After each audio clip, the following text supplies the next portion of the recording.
ஸ்ரீ பகவத் ஐயா அவர்கள் எழுதிய ஆகாமிய கர்மா புத்தகத்திலிருந்து 5வது சாப்டர் மூவினைகள். வாங்க கேட்கலாம். மூவினைகள். நமது நல்வினை தீவினை என்பது என்ன? நமது கர்மா என்பது என்ன? கர்ம பலன் என்பது என்ன? பாவ புண்ணியங்கள் என்பது என்ன? கர்மாவை 3 வகையாக பிரிக்கிறார்கள். சஞ்சித கர்மா, பிராரப்த கர்மா, ஆகாமிய கர்மா. இப்படி 3 வகை கர்மாக்கள். சஞ்சித கர்மா என்பது கர்மாக்களின் குவியல். நாம் எத்தனையோ ஜென்மாக்களில் எத்தனையோ பாவ புண்ணியங்களை, நல்வினை தீவினைகளை செய்திருக்கலாம்.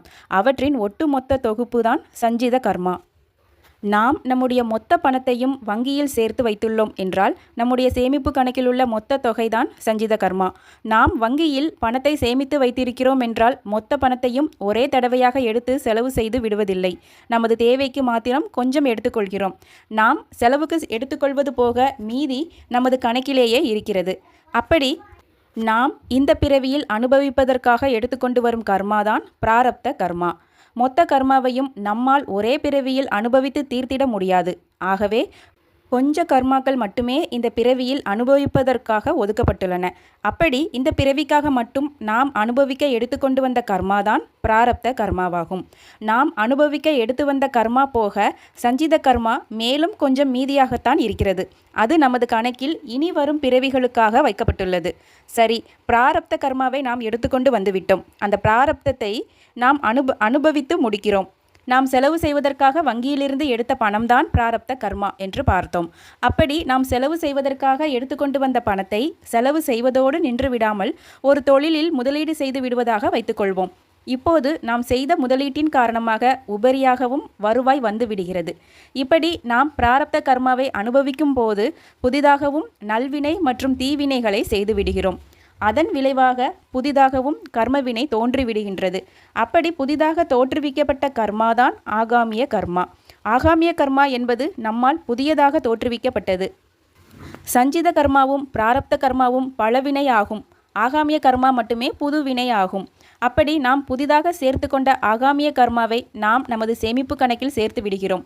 இதனால் நமது சஞ்சித கர்மாவின் எஞ்சியிருக்கும் தொகையானது, அம்சமானது அதிகரித்து விடுகிறது. பிராரப்த கர்மாவுக்காக எடுக்கப்பட்ட கர்மாக்கள் எல்லாம் ஆகாமிய கர்மாக்களால் ஈடு செய்யப்பட்டு விடுகின்றன. ஆகவே நமது சஞ்சித கர்மா என்பது எப்போதும் நிறைந்தே காணப்படுகிறது. இப்படி 3 வித கர்மாக்கள் பற்றியும் கூறப்படுகின்றன. இவற்றை பற்றி தெரிந்து கொண்டதால் நமக்கு ஆகப்போவது என்ன? சஞ்சிதம் என்பது அளவிட முடியாத அம்சமாக உள்ளது. பிராரப்த கர்மா என்பதுதான் ஒரு எல்லைக்கு உட்பட்டது. அதை மட்டுமே நாம் இந்த பிறவியில் அனுபவிப்பதற்காக எடுத்து வந்துள்ளோம். அந்த பிராரப்த கர்மாவை பற்றி தான் நம்முடைய ஜாதக ஜோதிடங்கள் அனைத்தும் விவரிக்கின்றன. இந்த பிறவியில் நாம் எப்படிப்பட்ட சூழ்நிலையில் எப்படிப்பட்ட தகுதிகளோடு பிறக்கிறோம், என்னென்ன பணிகளை மேற்கொள்கிறோம், என்னென்ன பிரச்சனைகளை சந்திக்கிறோம், நம்முடைய சொந்த பந்தங்கள் யார் யார், நமக்கு என்னென்ன ஆபத்துகளும் நோய்களும் ஏற்படும், எப்போது நமக்கு மரணம் ஏற்படும், இப்படி நமது இந்த பிறவியை நிர்ணயிக்கும் பிராரப்த கர்மா எப்படி அமைந்துள்ளது என்பதையே நமது ஜாதக ஜோதிடங்கள் விவரிக்கின்றன.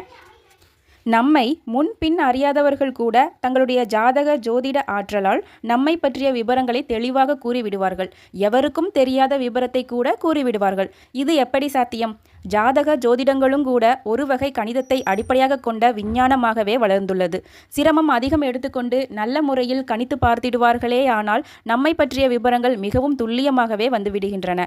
ஆனால் எவ்வளவு திறமைசாலியான ஜோதிட மேதைகள் ஆனாலும் சரி, எதிர்காலத்தை கணித்து கூறுவதில் மட்டும் தவறு செய்து விடுகிறார்கள். அவர்கள் நடக்கும் என்று கூறியது நடக்காமல் போய் விடுகின்றது. அவர்கள் நடக்காது என்று கூறியது நடந்து விடுகின்றது. ஏன் இப்படி? இதற்கு அவர்களாலும் கூட சரியாக விளக்கம் சொல்ல முடியாது. 9 கிரகங்களை வரிசைப்படுத்தி சில கட்டங்களை அமைத்து அந்த கிரகங்கள் இருக்கும் இடத்தை பொறுத்து கணிதங்களை மேற்கொள்கின்றனர். அந்தந்த கிரகங்களின் சக்தியினால் சில காரியங்கள் நடந்துவிடும் என்ற நம்பிக்கையையும் ஏற்படுத்தி இருக்கிறார்கள். ஒரு மோட்டார் வாகனத்தில் வேகத்தை காட்டும் மீட்டர் பொருத்தப்பட்டிருக்கும். மோட்டார் வாகனம் எவ்வளவு வேகமாக ஓடுமோ அந்த வேகத்தை பற்றிய விவரம் அந்த மீட்டரில் தெரியும். அந்த மீட்டரில் நகர்ந்து கொண்டிருக்கும் முள்ளானது வண்டியின் வேகத்தை காட்டும். நின்று கொண்டிருக்கும் வாகனத்தில் இருக்கும் அந்த மீட்டரில் உள்ள முள்ளை மட்டும் நாம் விரும்பினால் நமது விரலை கொண்டே நகர்த்திவிட முடியும். 50 கிலோமீட்டரை காட்டுவதை போல நாம் முள்ளை நகர்த்துவோமாயின் வண்டி அப்படி ஓடுமா? அப்படி ஓடுவதாயின் வண்டிக்கு பெட்ரோலை ஊற்ற தேவையில்லை. அந்த முள்ளை மட்டும் நகர்த்தினால் போதும். நவக்கிரகங்கள் என்பவையெல்லாம் ஒரு கணிதத்துக்காக ஏற்படுத்தப்பட்ட மீட்டர்களே. அவற்றுக்கென்று தனியே எந்த சக்தியும் கிடையாது. அதனால் கிரகங்களை சாந்தி செய்து நல்ல பலன்களை பெற்றுக்கொள்வது என்பது சாத்தியமில்லை. அது மீட்டர் முள்ளை நகர்த்தி வண்டியை ஓட வைப்பதை போன்றதே. அப்படி ஓட வைப்பதற்கு சாத்தியமே கிடையாது. அப்படியானால் பூஜைகளும் பிரார்த்தனைகளும் வேண்டுதல்களும் தேவையில்லாதவைகளா?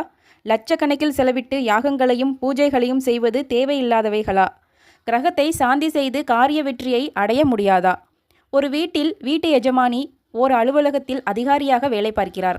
அவருக்கு தன்னுடைய சிறிய குழந்தையை வீட்டிலிருந்து கவனிக்க முடியவில்லை.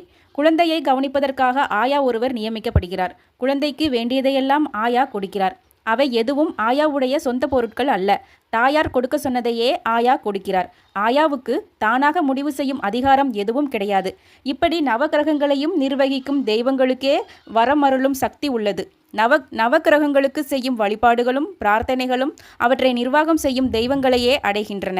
சரி, அந்த தெய்வங்கள் நமது பிரார்த்தனையை கேட்பார்களா? அப்படி கேட்டு அவர்கள் பலனை கொடுத்தால் அது நியாயமான அணுகுமுறையாக இருக்குமா? இதுதான் ஸ்ரீ பகவத்தையா அவர்கள் எழுதிய ஆகாமிய கர்மா புத்தகத்திலிருந்து 5வது சாப்டர் மூவினைகள் இதோடு நிறைவடைகிறது. நான் வாசித்து காட்டிய விதங்களில் உங்களுக்கு ஏதேனும் குழப்பங்கள் இருந்தால், சரியாக புரியவில்லை எனில் இந்த புத்தகத்தை ஒருமுறை வாங்கி படித்து நீங்களே தெளிவு அடைந்து கொள்ளுங்கள். மீண்டும் அடுத்த சாப்டரில் சந்திப்போம். நன்றி, வணக்கம்.